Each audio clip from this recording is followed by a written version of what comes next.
What should I do when the scale won't budge? Potentially a variety of things. I would say number one, if you have been doing everything right and the scale won't budge, you could still be doing everything right.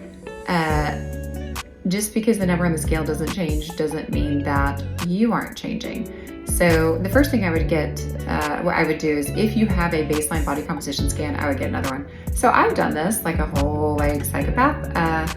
When I was doing everything right and started lifting again, gained 2.5 pounds in a week. No, it was 8 days. Anyway, and so yes, I had in fact gained 2.5 pounds. However, it was 2.8 muscle and 0.3 fat. So number one, just because the scale won't budge doesn't mean you aren't changing. We see this all the time. So number one, you can check with a body composition scan if you have one at baseline. And you don't even need to be patient. You can just come by and get one. So there.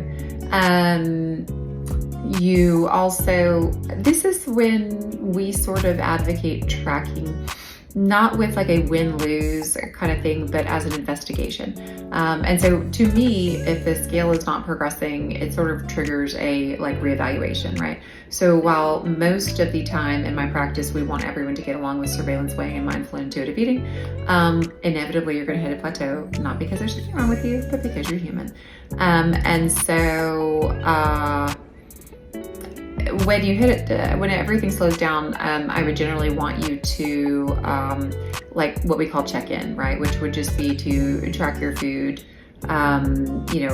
consistently for a bit, so that I can kind of like look at everything. Like, hey, is the amount okay? Is the quality okay? Not too frequently, not too close to bedtime. You can, in the short term, add some strength training. Look at your protein intake. Fasted morning, mid-effort cardio. So there's a variety of things you can get to. I don't want to bog you down with it, but first I would say just because the scale is not budging doesn't mean that you are not changing would be the first thing.